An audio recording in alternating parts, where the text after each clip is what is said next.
बिस्मिल्लाहिर्रहमानिर्रहीम इय्याका नअब्दु व इय्याका नस्तईन। अस्सलाम वालेकुम टू ऑल। हम अपनी आज की डिस्कशन के अंदर उन टेक्निक्स के ऊपर डिस्कस करने लगे हैं जो कि सेल बायोलॉजी के अंदर इस्तेमाल होती हैं। देखिए, हम किसी भी जब सेल का स्ट्रक्चर या फंक्शन पढ़ते हैं तो उसके लिए हमें कुछ टेक्निक्स रिक्वायर्ड होती हैं, कुछ प्रोसीजर्स रिक्वायर्ड होते हैं। उनको फॉलो करके ही हम उस सेल के स्ट्रक्चर को और सेल के अंदर के जो कंपोनेंट्स हैं उनको, उनके फंक्शन को अच्छे तरीके से समझ सकते हैं।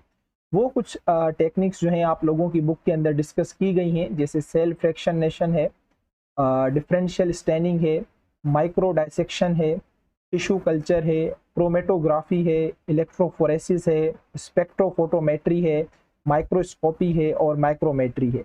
अब ये जो क्रोमेटोग्राफी है, इलेक्ट्रोफोरेसिस है, स्पेक्ट्रोफोटोमेट्री है, ये तो आपके तीनों केमिस्ट्री के टॉपिक हैं, लेकिन इंशाल्लाह हम भी इनके ऊपर डिस्कस करेंगे जहाँ तक ये हमारे सब्जेक्ट के साथ लिंक करता है। उसके अलावा बाकी जितनी चीज़ें हैं वो इंशाल्लाह हम अपनी आज की क्लास में डिस्कस करते हैं और आप लोगों को समझाने की कोशिश करते हैं। अच्छा, देखें, सबसे पहले हमारे पास है सेल फ्रैक्शनेशन। तो आपको पता होना चाहिए कि सेल फ्रैक्शनेशन कहा किसे जाता है। आप एक सेल लेते हैं, ठीक है, इस तरह का आपने एक सेल लिया। अब उसके अंदर बहुत सारे उसके सेलुलर कंपोनेंट्स मौजूद होते हैं जिन्हें हम ऑर्गेनील्स के नाम से जाते हैं ना। बहुत सारे उसके ऑर्गेनील मौजूद होते हैं। माइटोकॉन्ड्रिया है, गोल्जी बॉडीज है, एंडोप्लाज्म रेटिकुलम है, साइटोप्लाज्म का सॉल्यूशन है, बहुत सारी चीज़ें मौजूद होती हैं। जब आप इन सेल के कंपोनेंट्स को आइसोलेट करते हैं, अलग करते हैं, उनकी साइज के हिसाब से, उनकी डेंसिटी के हिसाब से, और फिर उनके बाद आप उनकी केमिकल कंपोजिशन को डिटरमाइन करते हैं, तो इस प्रोसेस को क्या कहा जाता है? फ्रैक्शनेशन कहा जाता है। यहाँ लिखा हुआ है कि isolation of cellular component, bracket में लिखा हुआ है ऑर्गेनील्स, यानी कि सेल के जो कंपोनेंट हैं जिन्हें ऑर्गेनील्स कहा जाता है, आप उनको आइसोलेट कर रहे हैं। किस बुनियाद के ऊपर? उनकी साइज की बुनियाद के ऊपर, उनकी डेंसिटी के बुनियाद के ऊपर, ताकि आप उनके ऊपर एक डिटेल स्टडी कर सकें, आप उनकी केमिकल कंपोजिशन को समझ सकें। इस प्रोसेस को क्या कहा जाता है? फ्रैक्शनेशन कहा जाता है। अच्छा, अब ये फ्रैक्शनेशन कैसे होगी? सेल के जो कंपोनेंट हैं उनको हम किस तरह से आइसोलेट करते हैं? तो इसके लिए फिर दो प्रोसेस और रिक्वायर्ड होते हैं। एक का नाम है होमोजेनाइजेशन और दूसरे का नाम है सेडिमेंटेशन। बहुत आसान से हैं, इसके अंदर कोई मुश्किल चीज़ नहीं है। इस इमेज के ज़रिए हम समझने की कोशिश करेंगे। देखिए, ये वो हमारे पास टिश्यू है या ये वो हमारे पास सेल्स हैं जिनकी हम फ्रैक्शनेशन करना चाहते हैं, जिनकी केमिकल कंपोजिशन को, जिनके कंपोनेंट्स को हम स्टडी करना चाहते हैं। वो सबसे पहले हम एक टेस्ट ट्यूब्स के अंदर लेंगे, फिर उसको हम होमोजेनाइजर में डाल देंगे। अब ये हमारे पास होमोजेनाइजर है, ठीक है। हम होमोजेनाइजेशन को जैसे ऑन करेंगे तो इसके जो कंपोनेंट हैं वो टूटना शुरू हो जाएंगे। इस प्रोसेस को कहा जाता है होमोजेनाइजेशन। जैसे वो कंपोनेंट टूट जाएंगे तो उसको हम फिर दूसरी ट्यूब में निकालेंगे और हम कहेंगे कि हमें होमोजेनेट मिल गया है। अब इसके अंदर सेल के कंपोनेंट्स मौजूद हैं, हर component, Golgi bodies, mitochondria, ribosomes, endoplasmic reticulum, plastid, जो भी चीज़ें, सारी चीज़ें इसके अंदर मौजूद हैं। लेकिन आप देख सकते हैं कि वो पूरी ट्यूब के अंदर मौजूद है। अब आप चाहते हो कि मैं सिर्फ अगर न्यूक्लियस को स्टडी करूं तो उसके लिए आपको आगे प्रोसीजर करना पड़ेगा। आप चाहते हो मैं सिर्फ राइबोसोम्स को स्टडी करूं, उसके लिए आपको आगे प्रोसेस करना पड़ेगा। आप चाहते हो मैं माइटोकॉन्ड्रिया को स्टडी करूं, उसके लिए आपको आगे प्रोसेस करना पड़ेगा। भाई, आगे वाला प्रोसेस क्या है कि ये जो आपको होमोजेनेट मिला हुआ है जिसके अंदर सेल्यूलर कंपोनेंट्स मौजूद हैं, आप इस होमोजेनेट को एक मशीन के अंदर डालेंगे जिसका नाम क्या है? Centrifuge machine. ये यहाँ पे लिखी हुई है और बनी भी हुई है। इस सेंट्रीफ्यूग मशीन के अंदर जब आप इसको डालते हैं तो ये क्या करती है? इसको स्पिनिंग एक्शन देती है। स्पिनिंग एक्शन कहा जाता है, जैसे मैं इसको यहाँ से घुमाना स्टार्ट कर दूं, इस तरह से जब ये घूमना स्टार्ट हो जाएगी तो this is called as spinning action. अच्छा, इस स्पिनिंग एक्शन से होता क्या है? इससे मिलती है ग्रेविटी, ठीक है। तो जैसे हम इसको स्पिनिंग एक्शन देते हैं तो इससे इसको ग्रेविटी मिलती है। तो जो हैवी पार्टिकल्स होते हैं वो कम ग्रेविटेशनल फोर्स पे नीचे आके बैठ जाते हैं, और जो थोड़े से स्मॉलर पार्टिकल्स होते हैं उनके लिए हमें ज़्यादा जो है ग्रेविटेशनल फोर्स इस्तेमाल करनी पड़ती है ताकि वो भी आके नीचे बैठ जाएं। अब हर ऑर्गेनील के लिए अलग अलग ग्रेविटेशनल फोर्स क्या होती है? रिक्वायर्ड होती है। वो मैं आपको बताता हूँ, आगे चल के दिखा भी देता हूँ कि किस ऑर्गेनील के लिए कितनी ग्रेविटेशनल फोर्स इस मशीन के अंदर रिक्वायर्ड होती है। लेकिन आपको ये समझ आ गया कि ये प्रोसीजर हो कैसे रहा है। सबसे पहले आपने टिश्यू सेल्स लिए, उनको आपने होमोजेनाइजर में डाला, उनकी होमोजेनाइजेशन की, उसके बाद आपको होमोजेनेट मिला जिसके अंदर आपके सेलुलर कंपोनेंट्स मौजूद हैं। अब आप चाहते हैं कि मैं एक एक कंपोनेंट को अलग तरीके से पढूं, इंडिविजुअल करके पढूं, उसकी कंपोजिशंस जानूं, तो उसके लिए आप होमोजेनेट ट्रांसफर कर देंगे सेंट्रीफ्यूज मशीन के अंदर, जो कि इसको एक किस्म का स्पिनिंग एक्शन देगी, इस तरह से घुमाएगी, एक किस्म की आर्टिफिशियल ग्रेविटेशनल फोर्स प्रोवाइड करती है। इस मशीन के अंदर ना आर्टिफिशियल ग्रेविटेशनल फोर्स हम अप्लाई करते हैं, प्रोवाइड करते हैं, जिसकी मदद से क्या होता है, जो हैवी पार्टिकल्स होते हैं, बड़े पार्टिकल्स होंगे, बड़े जो कंपोनेंट होंगे, वो थोड़ी सी ग्रेविटेशनल फोर्स पे नीचे आके बैठ जाएंगे, और जो छोटे स्मॉलर पार्टिकल्स होते हैं उनके लिए हमें ज्यादा ग्रेविटेशनल फोर्स रिक्वायर्ड होती है, फिर वो जाके नीचे बैठ जाते हैं। और इस तरह से जब आप इसको स्पिनिंग एक्शन देंगे तो उसके बाद क्या होता है, जितने भी पार्टिकल्स हैं जिनका वेट ज्यादा होता है, मॉलिक्यूलर वेट, वो आके बॉटम पे बैठ जाते हैं, उनको कहा जाता है पैलेट, ठीक है। और जो ऊपर फ्लूइड बच जाता है उसको कहा जाता है सुपरनेटेंट। ये थ्योरी के अंदर सारी बातें लिखी हुई हैं, आओ हम थ्योरी पढ़ते हैं और समझने की कोशिश करते हैं। तो सबसे पहले हमारे पास होमोजेनाइजेशन है। इसमें आप क्या करते हैं, जितने भी सेल्स हैं उसको आप होमोजेनाइजर में डालेंगे, वो होमोजेनाइजर क्या करेगा, उन सेल्स को डिफरेंट कंपोनेंट्स के अंदर तोड़ देगा। अच्छा, ये जो होमोजेनाइजेशन वाला जितना भी काम होगा ये एक सुटेबल इन्वायरमेंट में होगा, यानी जहाँ का कंट्रोल्ड इन्वायरमेंट हो, पीएच मेंटेन हो, टेम्परेचर मेंटेन हो, ह्यूमिडिटी मेंटेन हो, ताकि वो कंपोनेंट्स जो है वो खराब ना हो जाए, ताकि आप उनको अच्छे से स्टडी कर सको, उनकी रियल कंपोजिशन चेंज ना हो जाए। अगर रियल चेंज हो जाएगी तो फिर स्टडी करने का फायदा नहीं है। इस प्रोसेस को क्या कहा जाता है, होमोजेनाइजेशन कहा जाता है। जब होमोजेनाइजेशन हो जाएगी तो आपको एक यूनिफॉर्म मिक्सचर मिल जाएगा सेलों का, जिसे हम होमोजिनेट कहते हैं, जो मैंने पीछे आपको दिखाया भी। अच्छा, लेकिन जब आप प्लांट के सेल की होमोजेनाइजेशन करते हैं तो इसमें ये याद रखना, आप एक एंजाइम इंट्रोड्यूस करते हैं जिसका नाम पेक्टिनेस है, क्योंकि जब आप ये एंजाइम ऐड नहीं करेंगे तो प्लांट के अंदर जो सेल वाल की हमने जो मिडल लेमिला पढ़ी अपने कल वाले लेक्चर के अंदर, वो डिसॉल्व नहीं होती। उसको डिसॉल्व करने के लिए हमें पेक्टिनेस एंजाइम का इस्तेमाल करना पड़ता है। ये बात आपने याद रखनी है जरूर कि प्लांट सेल की जब होमोजेनाइजेशन होती है तो उसमें पेक्टिनेस एंजाइम जो है वो इस्तेमाल होता है, जो कि मिडल लेमिला को क्या कर देता है, डिसॉल्व कर देता है, ताकि हम उसके कंपोनेंट को भी अच्छे तरीके से समझ सकें। अच्छा, उसके बाद मैंने आपको कहा कि हमारा अगला प्रोसेस शुरू हो जाएगा, जो कि सेंट्रीफ्यूज मशीन के जरिए होता है, जिसमें जो हैवी पार्टिकल्स होंगे वो नीचे आके बैठ जाएंगे, जिन्हें हम पैलेट कहते हैं। जो फ्लूइड पोर्शन होगा वो ऊपर रह जाएगा। अब इस पूरे प्रोसेस को कहा जाता है सेंट्रीफ्यूगेशन या सेडिमेंटेशन। ये लिखा हुआ है सामने आपकी स्क्रीन पे आ रहा होगा, सेडिमेंटेशन, या फिर हम इसे सेंट्रीफ्यूगेशन कहते हैं। To study the individual organs, अगर आप इंडिविजुअल ऑर्गेन्स को पढ़ना चाहते हैं, ऑर्गेनिल को पढ़ना चाहते हैं, तो आपको होमोजेनेट को एक स्पिनिंग एक्शन देना पड़ेगा, जो कि आप इस सेंट्रीफ्यूगेशन से देंगे, सेंट्रीफ्यूज मशीन से देंगे। यहाँ पे लिखा हुआ है which can be achieve through the centrifuge machine. Okay, अब ये कहता है कि सेंट्रीफ्यूगेशन के दौरान क्या होगा, जितने भी हैवी पार्टिकल्स होंगे जैसे ऑर्गेनिल्स वगैरह हैं, वो सारे के सारे बॉटम में आके सेटल डाउन हो जाएंगे, और उनको कहा जाता है पैलेट या सेडिमेंट कहा जाता है। जो कि ऊपर फ्लूइड होगा, सस्पेंडेड जो फ्लूइड ऊपर लिक्विड फॉर्म में होगा, उसके लिए जो लफ्ज इस्तेमाल होता है उसे सुपरनेटेंट कहा जाता है। क्लियर हो गया। अच्छा, जो स्मॉलर पार्टिकल्स हैं उनके लिए ज्यादा ग्रेविटेशनल फोर्स रिक्वायर्ड होती है, क्योंकि उनका वेट कम होता है ना, तो उनको खींचने के लिए ज्यादा ग्रेविटेशनल फोर्स रिक्वायर्ड पड़ती है, जो कि हम सेंट्रीफ्यूज मशीन के जरिए देते हैं। जैसे माइक्रोसोम्स हो गए, ग्लाइक्सोसोम्स, पेरोक्सोसोम्स, लाइसोसोम्स, ये हमारे ऑर्गेनील है, मैं आगे चल के पढ़ाऊंगा, परेशान होने की जरूरत नहीं है। या फिर माइटोकॉन्ड्रिया हो गया, तो इनके लिए ज्यादा ग्रेविटेशनल फोर्स रिक्वायर्ड होती है, क्योंकि ये स्मॉलर पार्टिकल्स होते हैं ना, तो ज्यादा ग्रेविटेशनल लगती है। जो लार्ज पार्टिकल्स होते हैं उनके लिए थोड़ी सी ग्रेविटेशनल फोर्स रिक्वायर्ड होती है, जैसे न्यूक्लियस है वो हैवी होता है बहुत, तो वो कम ग्रेविटेशनल फोर्स की मदद से नीचे आके बैठ जाता है।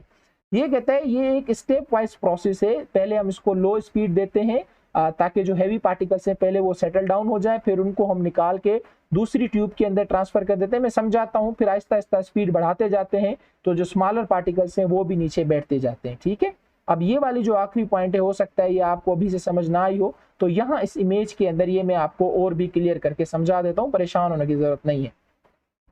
देखिए आपने क्या किया, सबसे पहले ये आपके पास वो टिश्यू सेल थे, आपने इसकी की होमोजेनाइजेशन, ठीक है बाबा। उसके बाद आपको ये होमोजेनेट मिल गया। अब आपने क्या किया, इस ट्यूब के अंदर वो सारा होमोजेनेट डाला और इसको आपने सेंट्रीफ्यूज मशीन के अंदर डाल दिया। क्लियर।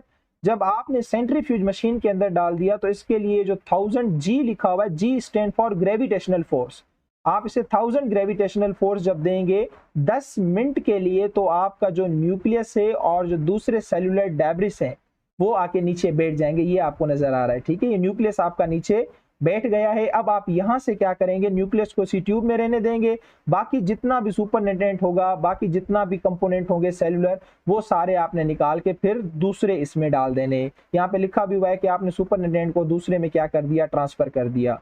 अब आप इसको कितनी ग्रेविटेशनल फोर्स दे रहे हैं, ये 2000 है, 20,000 है, मेरे ख्याल में 20,000 ग्रेविटेशनल है।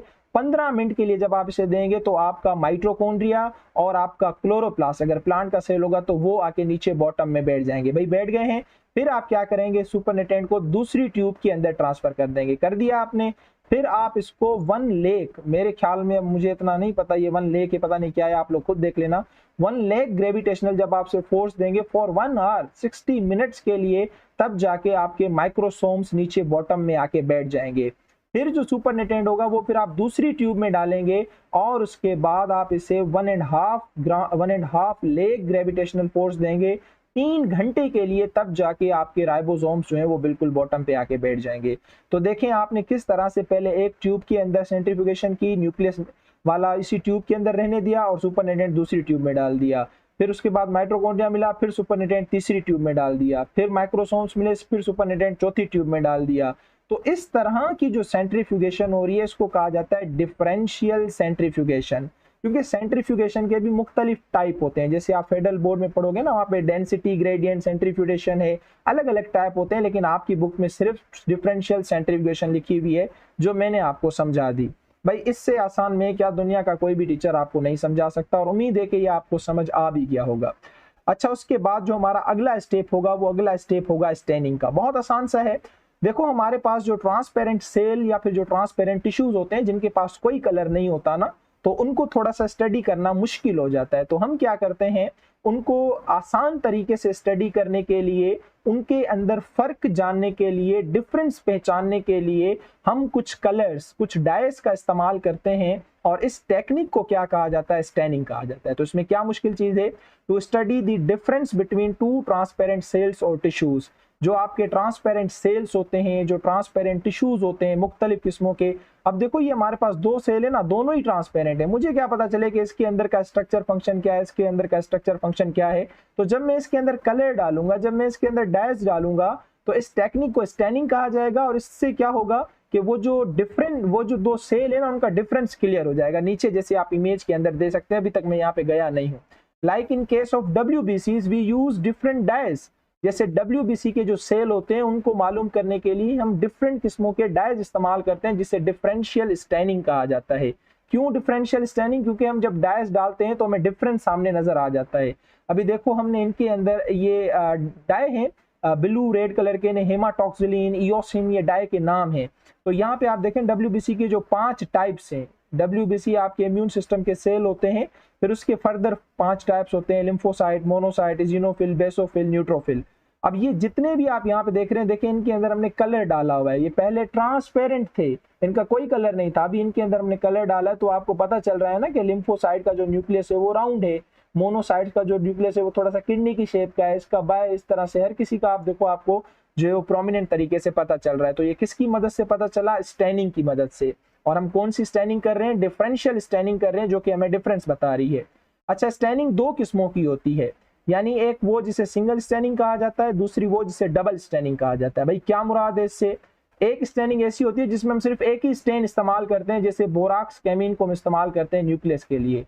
अब ये बोराक्स केमीन सुन के लफ्ज परेशान नहीं हो जाना, ये डाई है, कलर है, जो कि न्यूक्लियस की स्टडी के लिए इस्तेमाल होता है। इसी तरह से कुछ होती है डबल स्टेनिंग, जिसके लिए हमें 2 किस्मों के स्टेन्स का इस्तेमाल करना पड़ता है, जैसे हीमाटॉक्सिलिन है और इयोसिन है। ज्यादातर हम इन 2 का ही इस्तेमाल करते हैं। इसमें से एक जो है वो ब्लू कलर देता है, एक रेड। मेरे ख्याल में जो हेमाटॉक्सिलिन है वो रेड है और इयोसिन ब्लू है, ऐसे ही कुछ है, मेरे जहन में अभी जो है वो एग्जैक्ट नहीं आ रहा। तो इस तरह से जो है आप डिफरेंशियल स्टेनिंग करते हैं, ताकि आप ट्रांसपेरेंट सेल या फिर टिश्यू को अच्छे तरीके से स्टडी कर सकें। तो मुझे उम्मीद है कि स्टेनिंग भी आप लोगों का क्लियर हो गया होगा। अच्छा, उसके बाद जो अगला हमारा टॉपिक है वो है माइक्रो डायसेक्शन। बहुत आसान सा है, मुझे समझ नहीं आता कि बच्चों को पता नहीं क्यों बात समझ नहीं आती। देखो आप डायसेक्शन करते हो ना 9वीं और 10वीं क्लास के अंदर फ्रॉग की, आप उसको फ्रॉग को खोलते हो, डायसेक्ट करते हो, अंदर के सारे ऑर्गेनिल देखते हो, फिर कोई दिल करता है ऑर्गेनिल निकाल भी लेते हो, फिर दूसरी प्लेट में उसको डाल देते हो, फिर वहां से जाके आप उसे चेक भी करते हो। इसी तरह से करते हो। और आप क्या करते हो, ये कहलाती है मैक्रो डायसेक्शन, यानी जो आप अपनी आंखों से देख रहे हो। दूसरी होती है माइक्रो डायसेक्शन। और सपोज करो आपके पास एक टिश्यू आया है, ये वो वाला टिश्यू है, और इस टिश्यू के अंदर ये जो है वो एबनॉर्मल सेल पड़ा हुआ है, ट्यूमर सेल पड़ा हुआ है, ट्यूमर का एक मास पड़ा हुआ है। आप इसे लेजर थेरापी के जरिए निकालना चाहते हैं। आप इसे लेजर थेरापी के जरिए निकालेंगे, तब जब आपको ये नजर आएगा ना, तो आप क्या करते हैं, माइक्रोस्कोप की मदद से इस ट्यूमर सेल को आप देखते हैं, इन स्पेसिफिक सेल्स को आप देखते हैं, और इस माइक्रोस्कोप की मदद से इसके अंदर एक पार्ट ऐड करके, लेजर पार्ट ऐड करके, फिर लेजर की मदद से ये जो ट्यूमर सेल वाला पोर्शन है इसे आहिस्ता आहिस्ता रिमूव करने की हम कोशिश करते हैं, जैसा आप इमेज बी में देख सकते हो। और इमेज सी के अंदर हम उसे कंप्लीट तरीके से क्या कर चुके हैं, रिमूव कर चुके हैं, और सैंपल हम बोतल के अंदर कलेक्ट कर चुके हैं। अब हम इस पे जाके स्टडी करेंगे, क्यों हुआ, कैसे हुआ, एबनॉर्मल ये वो जो भी होगा देखा जाएगा बाद में। ठीक है, तो मुझे उम्मीद है कि आपको ये बात समझ आ गई होगी कि माइक्रोस्कोप की मदद से हम स्पेसिफिक सेलों को जब अलग करते हैं, अगर कोई आप एम्ब्रियो का सेल पढ़ना चाहते हो तो माइक्रोस्कोप की मदद से आप पहले उस एम्ब्रियो के सेल को देखोगे, आइडेंटिफाई करोगे, फिर उसके बाद आप उस सेल को लेजर की मदद से, ठीक है, जो लेजर्स होती हैं उनकी मदद से आप उसको क्या करोगे, रिमूव करोगे। और रिमूव करने के बाद सैंपल बोतल में, जैसे यहाँ पे हमने लिया है, लेने के बाद आप स्टडी करोगे। अब वो सेल नॉर्मल भी हो सकता है, वो एबनॉर्मल भी हो सकता है, वो ट्यूमर का भी हो सकता है, वो एम्ब्रियो का सेल भी हो सकता है, जो भी हो, लेकिन इस टेक्निक को क्या कहा जाएगा, माइक्रो डायसेक्शन कहा जाएगा। A technique used to isolate specific cells like tumour cell, embryonic cell with the help of microscope. तो मुझे उम्मीद है कि आपको ये माइक्रो डायसेक्शन जो है वो अच्छे तरीके से समझ आ गई होगी। अच्छा, उसके बाद नेक्स्ट जो है हमारे पास वो है माइक्रोमेट्री। अब आपने माइक्रो डायसेक्शन कर ली, आपको पता है कि आपने इसकी मेजरमेंट की कि इसकी साइज कितनी है, 1 metre, 2 metre, 4 metre, 5 metre, centimetre, क्या कुछ भी तो हो सकती है ना। अब उसके लिए फिर अगला जो हमारा टॉपिक है वो है माइक्रोमेट्री। माइक्रोमेट्री के अंदर क्या होगा कि वो जो आप ऑब्जेक्ट देख रहे हैं ना माइक्रोस्कोप पे, आप उसकी साइज को क्या करेंगे, मेयर करेंगे। This is called as micrometry. लेकिन वो साइज इतनी छोटी होती है कि हम आईज के जरिए उसको मेयर नहीं कर रहे, ये काम हो रहा है माइक्रोस्कोप की मदद से। आप माइक्रोस्कोप, आपकी आंखों, आपने आंखों से माइक्रोस्कोप को ऊपर फोकस कर रहे हैं और उस साइज को आप मेयर कर रहे हैं। अब जाहिर सी बात है ये इतनी आसान चीज तो नहीं है, बोलना तो बहुत आसान है, आपको समझाना भी बहुत आसान है, लेकिन जो प्रैक्टिकल क्लास में हो रहा होता है उनको पता है कि ये हो कैसे रहा है। तो इसके लिए एक स्पेशल डिवाइस इस्तेमाल होती है जिसका नाम माइक्रोमीटर है।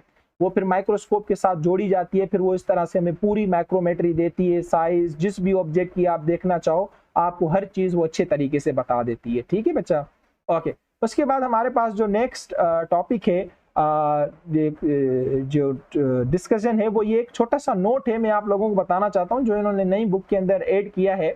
जो हमारे पास कलरलेस या फिर जो ट्रांसपेरेंट स्पेसिमेन होते हैं, स्पेसिमेन कहा जाता है कोई भी ऑब्जेक्ट जिस पे आप स्टडी कर रहे हैं, वो टिश्यू हो सकता है, कोई ऑर्गेन हो सकता है, कोई सेल हो सकता है, कुछ भी, अगर वो ट्रांसपेरेंट है या फिर वो कलरलेस है और आप उसमें डाई इस्तेमाल नहीं कर रहे, या फिर डाई इस्तेमाल आपने कर लिया है, तो उसके बाद उनके अंदर एक स्पेशल किस्म का माइक्रोस्कोप इस्तेमाल होता है जिसे फेस कंट्रास्ट माइक्रोस्कोप कहा जाता है।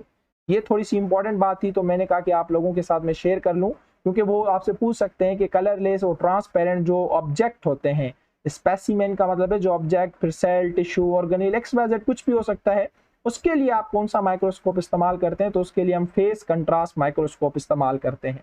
अच्छा, इसका लास्ट टॉपिक हम डिस्कस करते हैं, बाकी वो जो 3 टेक्निक्स हैं वो इंशाल्लाह हम अपनी नेक्स्ट क्लास के अंदर डिस्कस करेंगे। अगला जो हमारा टॉपिक है वो है टिश्यू कल्चर। देखिए, इसको लेके आपने परेशान नहीं होना, पता नहीं क्यों बच्चों को ये बात समझ नहीं आती।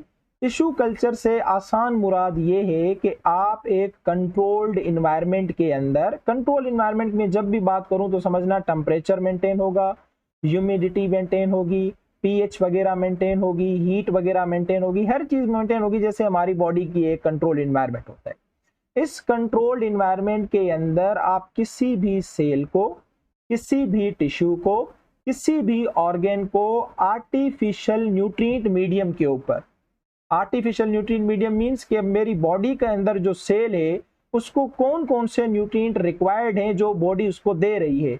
अब वही सेल अगर मैं बॉडी से बाहर निकाल के किसी ट्यूब में डाल देता हूं, टेस्ट ट्यूब में, किसी पेट्री डिश में, पेट्री डिश इस तरह की एक प्लेट होती है, उसमें डाल देता हूँ, वो सारे न्यूट्रिएंट जो कि वो मेरी बॉडी के अंदर सेल को मिल रहे हैं, मेरी बॉडी से सेल को मिल रहे हैं, वो सारे मैं इस ट्यूब के अंदर डाल दूं या इस पेट्री डिश के अंदर डाल दूं। वो सेल इसके अंदर जब डाल दूं, वो टिश्यू इसके अंदर डाल दूं या वो ऑर्गन इसके अंदर, और जब मैं इसको ग्रो करवाऊं तो इस टेक्निक को टिश्यू कल्चर कहा जाता है। इसमें कोई अरबी फारसी नहीं है। A technique used to grow different types of cells, tissues, organ in artificial defined nutrient medium। एक artificial defined nutrient medium के अंदर अंडर दी कंट्रोल इन्वायरमेंट। ये बहुत जरूरी है, कंट्रोल इन्वायरमेंट नहीं दोगे ना बेटा, वो सेल कभी भी ग्रो नहीं करेगा। जैसे आपकी बॉडी का अगर टेम्परेचर सही ना हो, ह्यूमिडिटी सही ना हो, वाटर कंटेंट सही ना हो, हीट कंटेंट सही ना हो, पीएच कंटेंट सही ना हो, तो सेल टिश्यू ग्रो करना खत्म कर देंगे। It can be perform in test tube और पेट्री डिशेज। मैंने आपको बताया कि टेस्ट ट्यूब तो आप लोगों ने देखी होगी, और हो सकता है कुछ बच्चों ने जो है वो पेट्री डिश भी देखी हो। एक गोल सा इस तरह का स्ट्रक्चर होता है जो लैब वगैरह के अंदर इस्तेमाल होता है।